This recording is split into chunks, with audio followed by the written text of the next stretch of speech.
He looked at a piece of recycled newsprint. It was thin, porous, and had a familiar, slightly rough texture. It felt organic.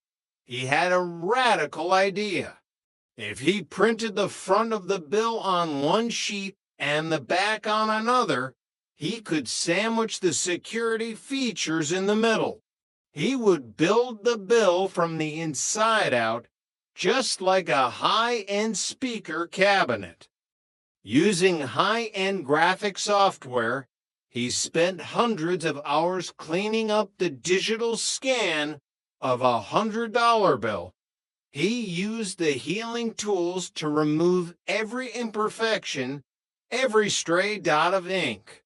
He sharpened the lines of the Treasury seal until they were razor sharp. On the inside of the front sheet, he printed a faint, mirrored image of the Benjamin Franklin watermark. Beside it, he printed a thin, gray line to simulate the security thread, adding the tiny, microscopic USA 100 text that only the diligent would look for.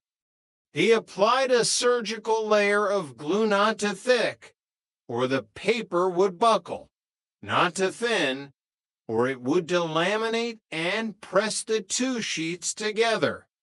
When he held the bill up to his desk lamp, his heart skipped a beat. The watermark shimmered from within the paper, subtle and haunting. The thread appeared exactly where it was supposed to be, a dark spine running through the heart of the bill. "I got you," he whispered to the empty room. "You're not so tough." But there was still the pen. Every clerk in LA used an iodine-based counterfeit detection pen. On wood-based paper, the iodine reacted with the starch, turning a dark, bruised black. On cotton-based currency, which lacked starch, it stayed yellow or amber. Albert's newsprint failed every test. It turned black as coal the moment the tip touched the surface. He spent weeks in his garage, surrounded by a chemistry set of household cleaners, bleach, ammonia, vinegar, floor wax. Nothing worked. He tried soaking the paper in gelatin in cornstarch-free spray. Each failure only sharpened his focus. Then he noticed a can of his girlfriend's hairspray sitting on the bathroom counter. It was a desperate whim, born of exhaustion. He sprayed a finished bill with a light coat of white rain. It didn't work. The bill smelled like a floral shop and felt tacky. He tried Suave. Too sticky. Then he tried Aquanet. The iconic blue can held the magic. The specific chemical polymers in Aquanet created a microscopic, non-reactive barrier that prevented the iodine from reacting with the wood fibers in the newsprint. When Albert swiped the pen across an Aquanet-treated bill, the mark remained a perfect, innocent amber. He took his first Benjamin to a convenience store at dusk. His hands didn't shake. He bought a soda and a pack of gum, the most mundane transaction possible. The teenager behind the counter, bored and distracted by a girl on his phone, pulled out the pen and swiped Franklin's forehead. The mark stayed orange. The kid handed Albert $94 in genuine change. Albert walked out into the cool evening air, his mind racing. He hadn't just made money, he had cracked the code of the United States Treasury. He was a modern-day alchemist, turning leaden newsprint into gold. The body shop was a ghost. The 9 to 5 was a lie. Albert Talton was now the master of his own private mint. Chapter 4: The Architects of the Round Table. Albert was an engineer, not a salesman. He understood the how, but he was wary of the who. He knew that the biggest risk in counterfeiting was the spend. A man spending his own fake bills was a man destined for a jail cell. To scale his operation, he needed a buffer. He needed a pyramid that would shield him from the street. He started with David Goldberg. Goldberg was an old friend, a man who liked doing dirt, but lacked the technical discipline to do it well. He was the kind of man who would get rich and then tell everyone about it. Albert knew he had to keep Goldberg on a short leash.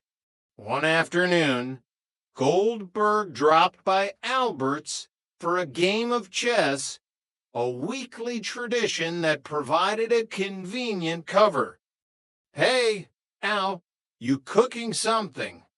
Goldberg asked, sniffing the air as he walked into the townhouse. "Smells like a hair salon in here. You got a side hustle I don't know about?" Albert didn't answer.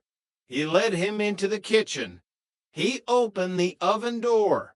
Lined up on the racks, like rows of green cookies, were dozens of $100 bills, drying under the low, constant heat of the pilot light. Goldberg's jaw dropped so far it looked painful. "Albert, are those better than the real thing, Dave?" Albert said with a cocky, quiet grin. "I've spent them. They pass the pen. I'll pay you $60 an hour to help me glue and trim them. Or you want to keep working for the city?" Goldberg didn't even blink. "I'm in. Hell, I'm all the way in." Next, Albert recruited the brokers. He chose men he could trust, men who knew the weight of a secret. Troy Stroud was a connection from his time in the system, a man who knew the streets of L.A. like the veins in his own arm.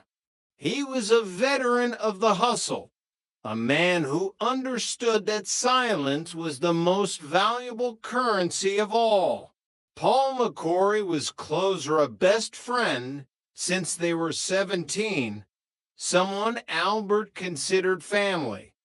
Albert convened a meeting in the living room of his new, comfortable townhouse in Lawndale. He had already moved up in the world, funded by his first few successful batches.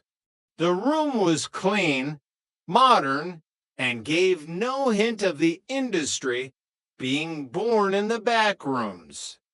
"Here's the structure," Albert told them, tossing a thick, rubber-banded stack of hundreds onto the glass coffee table.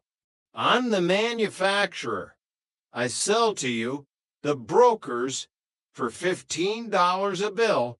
You sell it down the line for 25 or 30.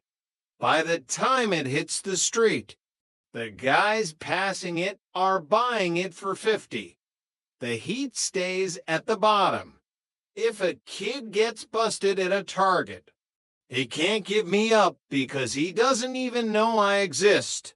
He only knows his plug, and you are the only plugs he sees." It was a brilliant cell structure, mirrored after the most successful drug cartels. The money began to flow out of Lawndale like a slow-moving, invisible flood. In 2005, the Secret Service recorded only $8,000 of the H2H38 strain.